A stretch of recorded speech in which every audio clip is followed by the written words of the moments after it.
Welcome into K-State Online. I'm Mason Voth. That is Drew Galloway. Yeah, you probably thought, we weren't supposed to see you so quickly. Well, change of plans and how I wanted to organize content. I have had another child in my life for another day now. This is going out on Friday, the 25th. As Drew informed me when we were recording yesterday, Thursday was the start of the NFL draft. And unless something wild happened, and I don't know, maybe like half of the draft board decided they weren't interested in playing football anymore. No K-State players were taken in the first round last night. There was no expectation of that, but we do go on K-State watch starting today because the Wildcats have three players that I think really starting in the third round on, like anything could happen if a team falls in love with them because they got some solid players in the mix. So we are going to talk a little bit about the NFL draft today and not just the guys that are in it, but I do want to talk through a couple things with Drew, big picture stuff draft wise involving K-State that kind of goes off of the question of the week that I put together that you've either already seen or it's coming in the next however many hours whenever DY decides he wants to kick that out. But let's start by talking about this NFL draft, Drew, because K-State goes into it where if you look at the last couple of years and how K-State has performed in the draft, they're getting back to a level that is notable. When you consider the tough spots that they were in, where it was like just sneaking one guy in to get him drafted and hoping that the streak continues. And then we know that in 2020, the streak ceased to exist. So it ended and it had to reopen again in 2021 when Wyatt Hubert was drafted. But K-State now, if you go and look, the last 2 years, they've had 7 players selected. We're expecting probably 3 more to be taken this year. Those 3 players being DJ Giddens, Jacob Parrish, and Marques Sigle. So just starting with those 3 guys, what is the significance of those 3 players in particular turning into viable NFL draft picks? Yeah, the significance of those 3 are that it's, again, another transfer defensive back, so that adds to Julius Brents, Josh Hayes, Russ Yeast, guys that transferred into K-State in the secondary that have gotten drafted. And then the other 2 are just unique and big-time development stories as well. It's 2 more guys from the state of Kansas getting drafted by this staff. It's 2 more guys that, if you look, and this kind of piggybacks off of your question of the week, if you look at the profiles of all of these guys that have been drafted in the Chris Klieman era, only 3 are guys that I would consider like highly ranked recruits coming out of high school, with Skylar Thompson, Julius Brents, Russ Yeast. All the other guys were kind of not very highly thought of coming out of high school and have been big-time development stories. Like Felix Anudike-Uzomah goes in the first round. He was close to being just a regular student at Missouri until K-State offered after North Dakota State had pulled his offer. Cooper Beebe wasn't really well thought of at all coming out of high school, ends up going on day 2. Ben Sinnott was a walk-on that left early because he was a second-round pick. And now you have Jacob Parrish, who was a late offer by K-State, who didn't even have a single offer going into that signing day period. Gets an offer on signing day, signs with K-State in the late period, and then the rest is history. And then DJ Giddens is kind of the same way. DJ Giddens didn't have a single offer until K-State offered him in like November or December of his senior season either. And then both of those guys also being development projects that they also both left early is very significant. Yeah, the DJ Giddens was on NFL Network the other day and explaining kind of what he thought was going to transpire, where he thought he was going to Butler, and then he ends up at K-State, and obviously it worked out pretty well for him, where we talk about it a lot, and it'll continue to be discussed, but DJ Giddens just ends up in the unfortunate spot of overlapping with Deuce Vaughn, to where I think there will be a faction of fans that they don't mean anything poorly by it, but they're just going to overlook DJ Giddens because, and what he truly did and was, because of Deuce Vaughn being right before him. But it is just another testament, and we keep seeing that these same types of guys get developed by this staff and they're put into the NFL. So obviously, like, this is going to be the second NFL running back that Brian Anderson has had at K-State. So that's significant. We've seen success for Joe Klanderman and Van Malone in the secondary at K-State and what they've been able to produce. And then we also know that Chris Klieman, although he's a defensive guy, seems to have the right voice for quarterbacks, because that's the other part of this draft where, yeah, Will Howard is going to go in with the Ohio State tag in all of this.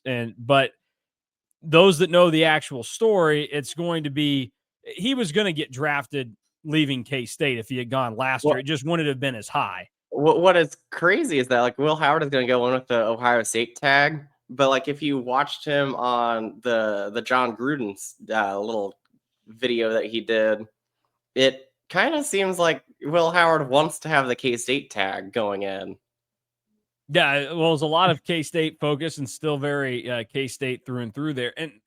But like, if you look there, we now know Chris Klieman, quarterbacks that he's put in the NFL. Yep, Carson Wentz, his guy, not my guy, his guy.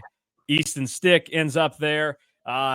He ends up being the coach that gets Trey Lance to North Dakota State. Doesn't have much to do with him there, but they identified Trey Lance and got him there.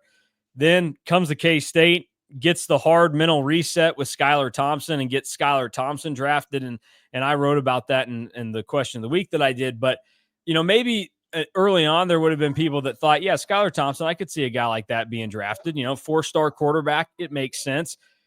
But after 2017 and 2018, I don't think anybody would have said, oh, that guy's not getting drafted. Like, he had been woven into such a mental pretzel by Bill Snyder and just yanked around every which way.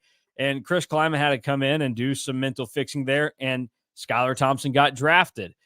Well, in addition to that, Adrian Martinez was not drafted, but he also had to come to K-State and get a mental fix. And, you know, people that actually respected him and realized that he wasn't a problem, like those idiot Nebraska fans. I mean, it still blows my mind, and I love bringing it up every time, how stupid Nebraska fans are for pinning their troubles on Adrian Martinez, when for the 3 years after he left, guess what they were still doing, Drew? Losing. Dumbass turnovers and losing games. So I wonder what the problem was. And Adrian Martinez doesn't get drafted, but goes to the Lions. Then he ends up in the USFL or whatever the heck they want to call it now, wins their MVP. He was on the Jets roster last year, and he's slated to make, I think, just over $800,000 for the Jets this season. So you have that, and now Will Howard is going to be added into that mix where, again, like Will Howard, even though he was here the entire time, needed a little bit of a mental correction partway through that. Like, you needed to help him along and get him on a different path, and Chris Klieman was able to do it. And obviously, like you mentioned, the Gruden video, Will Howard still gives a lot of credit to Chris Klieman for that. And that should give people, I think, a lot of encouragement about what can happen and develop for Avery Johnson in the future. But it's just one of those things where there's a lot to look at and say, man, they're making some serious strides in really important positions to get guys drafted. Yeah, the other thing that, again, I just want to hit on more, because you hit on it in your question of the week, and we talked about it even before or while you were writing question of the week. The development that has happened in these last few guys that have been drafted. Like, you look at Ben Sinnott, former walk-on. Cooper Beebe was a 2-star recruit. KT Leviston was closer to never seeing the field at K-State at one point during his college career than getting drafted. And then he ends up getting drafted. Felix Anudike-Uzama was a 2-star recruit. Julius Brents had to transfer into K-State to get drafted because he wasn't really, the Iowa situation wasn't really working out for him. He goes on day 2. Josh Hayes was a North Dakota State transfer that played like 2 games at Virginia, had to come into K-State to get drafted. Deuce Vaughn had like 2 other Power 4 offers from Missouri and Arkansas. Neither one of them was recruiting him very hard. Goes to K-State, gets drafted. Now you look at these 3 guys, and Marques Sigle had to go to K-State to get drafted because he probably wasn't going to get drafted at North Dakota State. And then DJ Giddens and Jacob Parrish getting drafted both of those guys were closer to not going to college to play football for a minute than getting into the NFL. So the development of all of those guys, and especially, again, because we're time traveling, we're hoping that that DJ Giddens and Jacob Parrish both go on day 2. That's where I think the biggest significance of these last handful of drafts come from. Because if both of those guys go today on Friday, that will be 6 day 2 draft picks in the last 3 years that K-State has had. We all talked about like the draft streak and how impressive it was. If you really look, though, a lot of those guys were late day 3 picks some years that would keep the streak going. It's more impressive, I think, to have a 3-year streak of guys getting, or more, of guys getting drafted on day 2 than getting like one guy picked like the 6th round and one in the 7th round one year. Yeah. So you're seeing more and more high-end talent, which, again, is never a bad thing.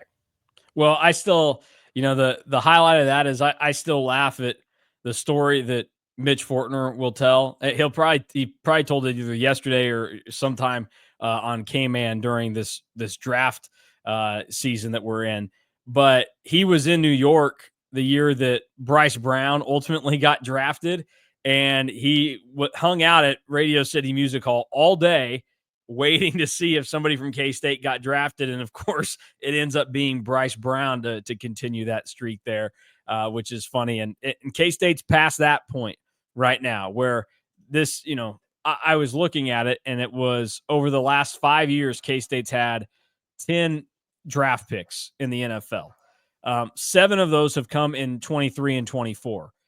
K-State's about to have 10 draft picks in this 3-year stretch of 23, 24, 25.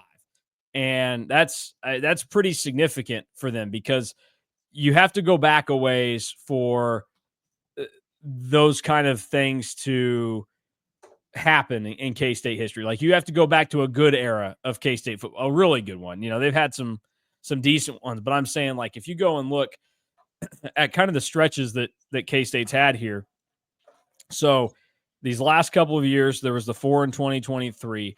The last time before that K-State had 4 guys taken in one draft, you have to go all the way back to 2003, which, as people know, 2002, 2003, those were some pretty good teams at K-State because the 2003 team, they ended up putting two players in the NFL.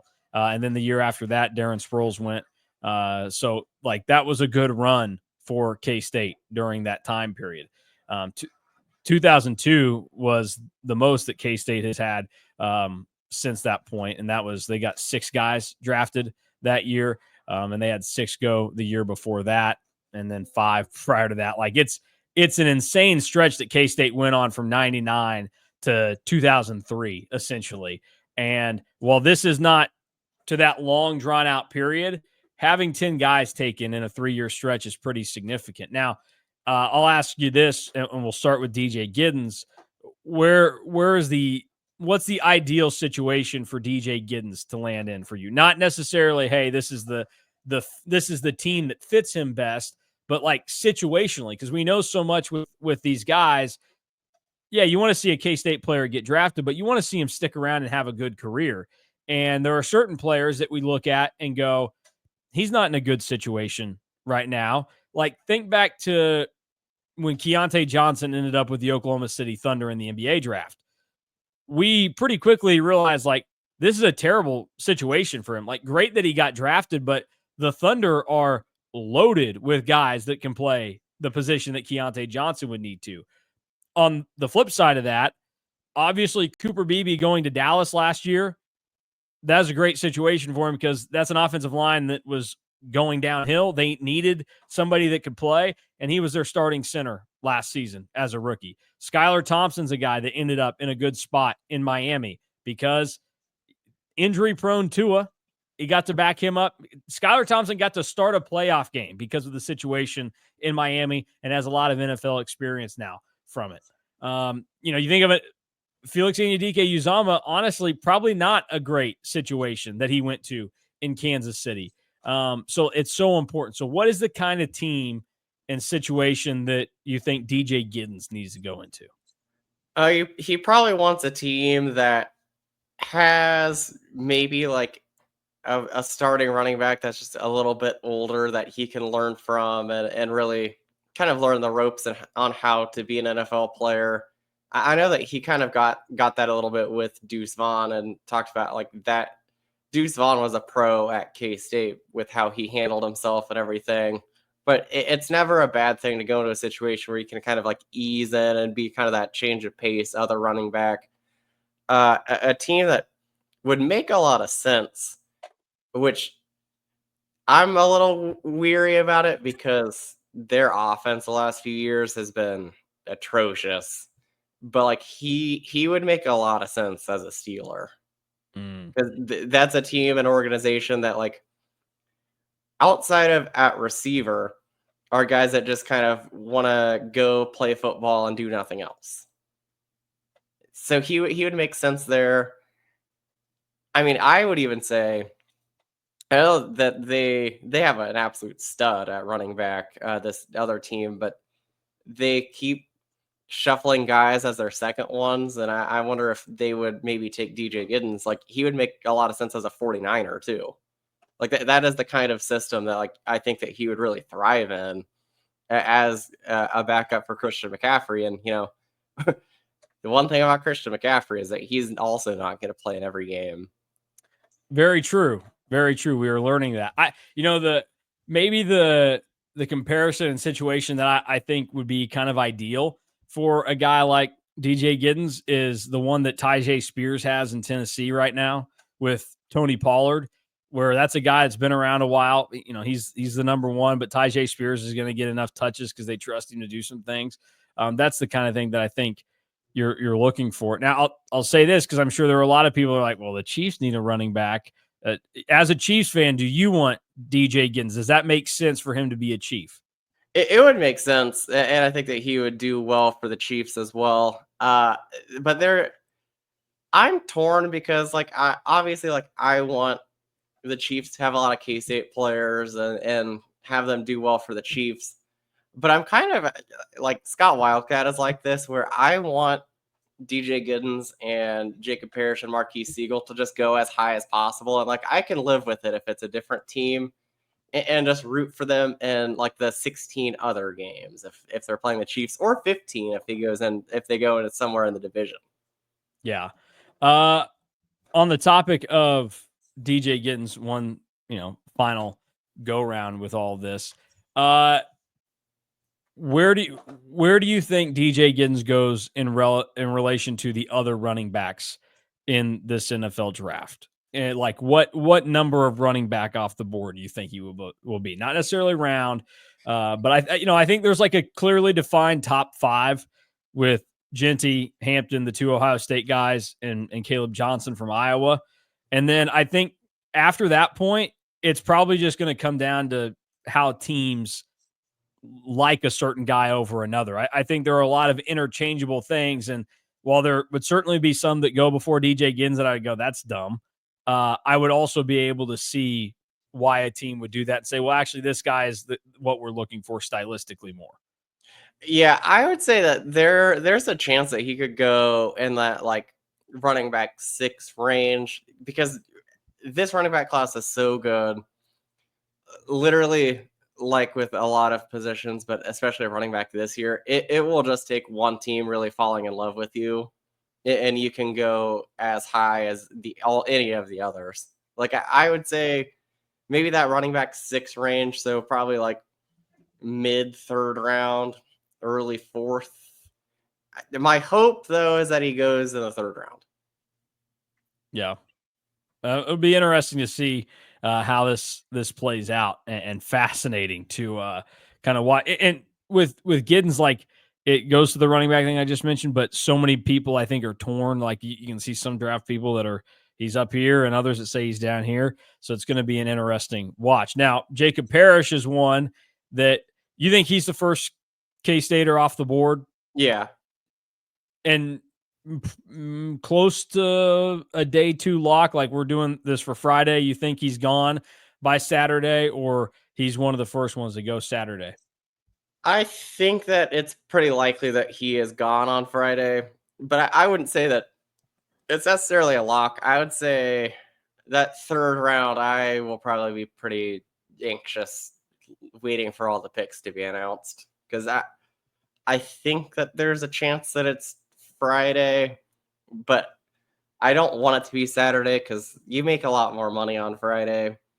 And it's just cool to have a guy go on day 2 again. Yeah, yeah. Day 2, it's still like an event and a big deal. Once you get to Saturday, it's like they're starting it at 11 a.m. and it's a sparse crowd, and the daylight makes it look a little different. Yeah, I think it's significant. Now, with Jacob Parrish, is there a team and situation that you think makes more sense for him, or since it's a DB and more of them are on the field and they're going to switch in and out more often, is that not as big of a deal to you? I don't see it as big of a deal to me. I think that, especially because I think that with what he is going to be, he's going to be like a nickel slot corner and won't be playing much on the outside anyway, which is just something that he's going to have to learn because, he played on the outside at K-State because Marques Sigle was the slot corner slash nickel. So I don't see it as big of a deal. The one thing that like keeps getting brought up when I've been talking about Jacob Parrish with other people is that there are a select number of people that think that he could go a little bit higher than expected because he is actually still very young for his class. Because you got to remember, he never redshirted. It's like I think that he will only be like 21 and it won't be till next fall. Yeah, that is kind of crazy to think about and significant, and age plays such a big factor in a lot of this stuff when guys are being evaluated. So the last one to mention here, Marques Sigle, who we know will get drafted in all likelihood. What are some of those same expectations that you have there for him? And really, I mean, are you surprised in any way that like this is the final outcome for Marques Sigle, that he is going to be drafted and was able to reach this level? Considering, I think when he came to K-State, there were probably a lot of people that were going, some random guy from North Dakota State, not overly flashy what he did there, and he came in and obviously was very productive and very good for K-State. I mean, some people will probably be surprised. I've been on the Marques Sigle bandwagon from the jump and thought that he had a shot to be an NFL kind of guy. I was surprised with how well he ran. Like that might be what ends up getting him drafted. The expectation is probably that he goes in like the 6th or the 7th round. What will help him is I imagine that he will be very willing to do anything to make a roster, including play special teams, which is something that also will help Jacob Parrish, even though he's going to be picked likely on day 2. Like that, when you only got 53 guys, somebody's got to teams. Felix Anudike Uzama plays special teams for the Chiefs as a defensive end. Yeah. Anybody that could maybe sneak in and have that random classic, oh wow, he got drafted, that's good for K-State, I didn't see that coming type of guy? The one I think would be Easton Kilty. I think that he could maybe sneak into like the 6th or 7th round if kickers actually got drafted still. Like Chris Tennant would make some sense. Yeah, that's true. He's probably a candidate to pretty shortly after the draft ends. We'll know who he's going to go to like training camp or something with and get that chance. But yeah, that's I just figured, talk a little NFL draft today and set the stage for what might be coming for K-State there. Now, I'll pose this to you. We talked about it a little bit, but I was going through and the question of the week that I had was, prior to the 3 guys that we expect to be drafted sometime in the next 2 days, who is the top Chris Klieman NFL draft pick? Who's the most impressive one in terms of getting that guy to the NFL, being selected through the draft, and just everything that it encompasses? And you kind of alluded to it earlier. You think the answer to that has been Sennett because of going walk on to, early entry and 2nd round pick. I think that's probably the right one from the developmental side. I think some other arguments that could be made. Felix Anudike-Uzomah going in the first round from where he was because of, you talked about the difference in day 2, day 3 money. The day 1 money, it hits a whole lot different than any of the other days. Because so far in his career, Felix has made nearly $8 million. Skylar Thompson's been in the league now for 4 seasons, and he's made roughly over $2.5 million. Like it is a significant difference when you go in the first round. So I think considering what it did for him and the opportunity he got, I think that's one to be considered. And then I think the other one that you would maybe throw into the mix on that would be Cooper Beebe, because same type of deal, wasn't highly thought of from the recruiting services, but then obviously came and had a phenomenal career at K-State and put himself in a position where 3rd round pick, that's nice. But as we talked about, he's got the right kind of situation in Dallas where they needed help. And a lot of those guys that have ended up on the Dallas offensive line, if you're good, you're around for a while. He also now has his college offensive line coach as his line coach in the NFL. So that's significant as well. So those were the 3 guys that I penciled as maybe being the most significant.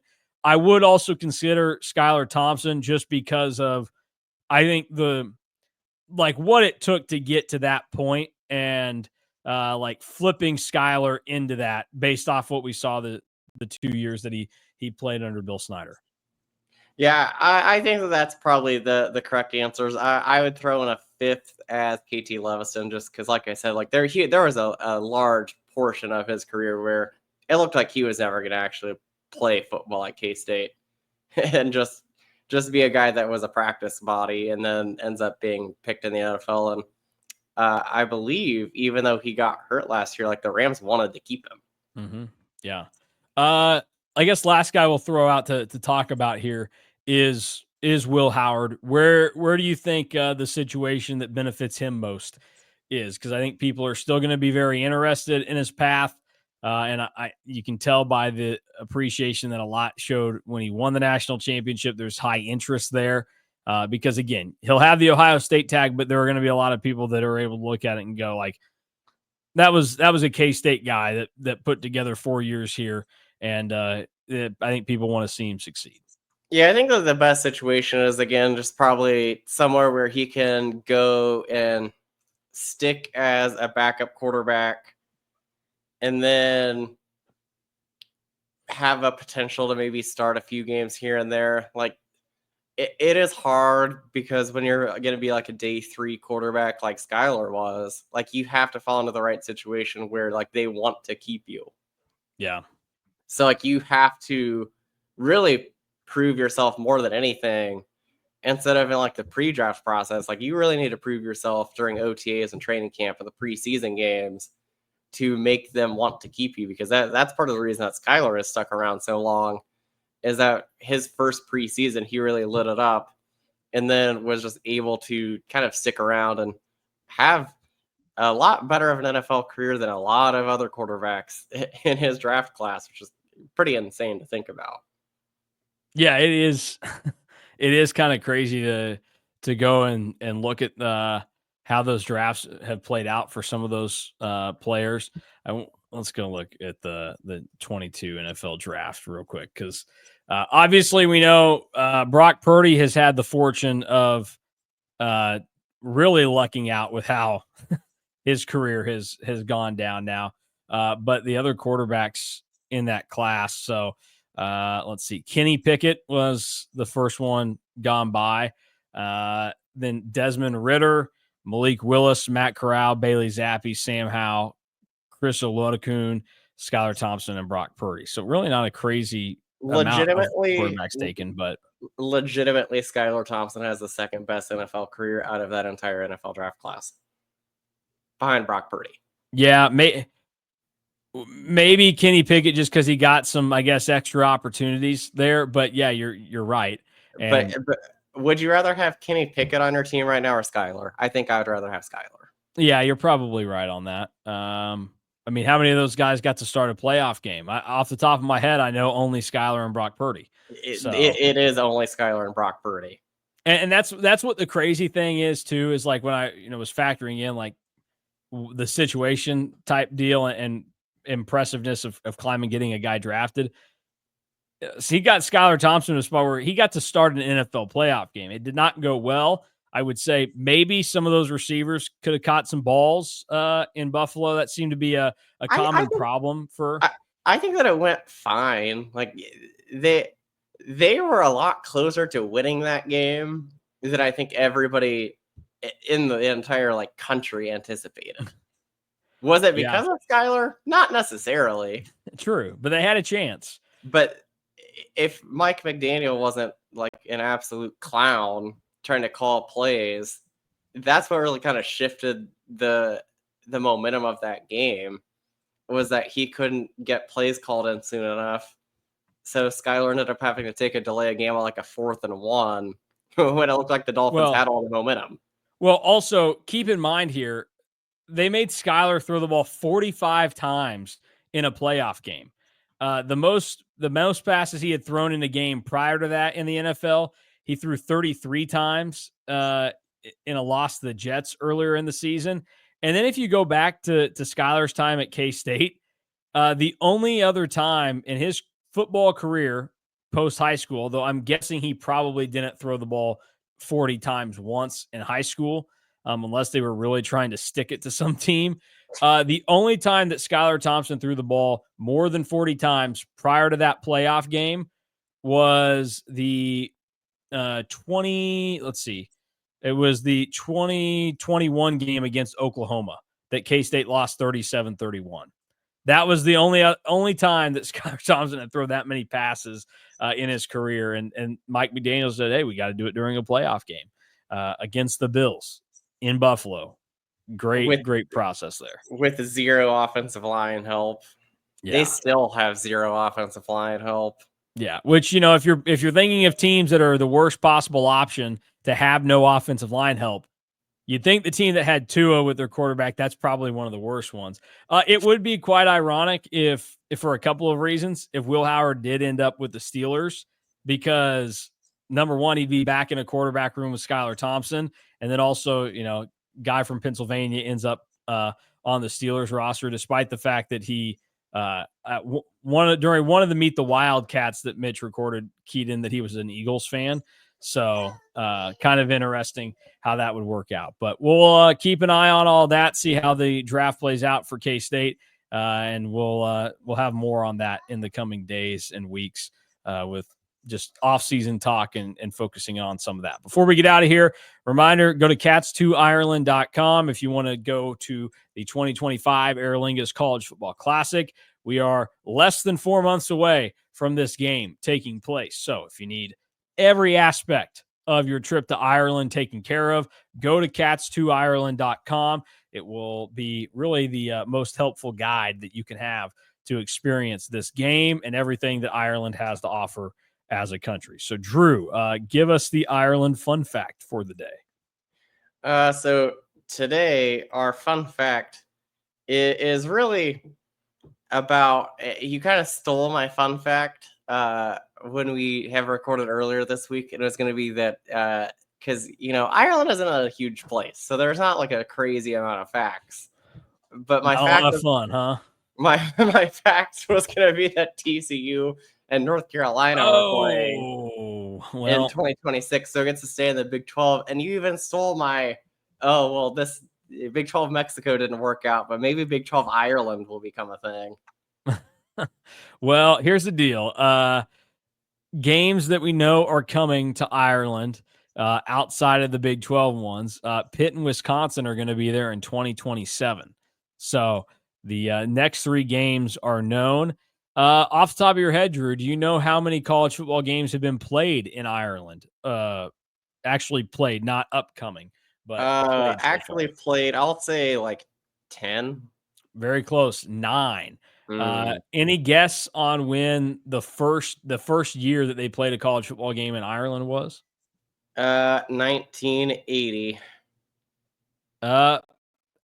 Actually closer than I would have been, because I would not have guessed the 80s. 1988, Boston College and Army played in the Emerald Isle Classic. And then the following year, Rutgers went over there and got beat up by Pitt. And then they didn't have another game there for 7 years. 96, Notre Dame and Navy played in the Shamrock Classic. And then 16 years later, they revived the Emerald Isle Classic. Notre Dame beat Navy 50-10. The service academies have had a rough time over in Ireland. They've lost games by 14, 27, 40, 39. That's not great. Sounds like K-State moved the wrong game to Ireland. Yeah. There have been, let's see here. Really, you go over there, the game's a blowout or it's decided by a field goal, because the margins of victory in this game, the ones that have been by double digits, 14, 27, 27, 40, and then 39. But last year, Georgia Tech and Florida State, 24-21. Northwestern Nebraska, 31-28. 2016 was Georgia Tech, Boston College, 17-14. And then Penn State in 2014 beat UCF 26-24. So I would tell people, if you're going over there, expect this game to be close in Farmageddon or somebody's winning by double digits. So we'll see how that ends up going on. But that is your your update on the Aer Lingus College Football Classic, and telling everybody get to cats2ireland.com. So we've got that for you, and we will be out of here. We have some things in the works. Again, I'll be out for a little bit, but if one very specific commitment happens while I'm gone, we'll have you covered right here on KSO. So just check out the KSO YouTube if K-State gets a commitment, and you'll know if it was that one. If there's nothing there, then just know it's completely out of left field. That's a little bonus recruiting update for you there. So we'll maybe talk to you again soon, or I'll just be back into regular life by the time that we do another commitment video. But hope you enjoyed this. Go to KStateOnline.com and on 3 to get signed up if you're not, and you'll get all of the written info, message boards, the stuff that you really come to KSO for. But we appreciate you watching and subscribing to the KSO YouTube and podcast. So for Drew Galloway, I'm Mason Voth. We're out of here. Talk to you again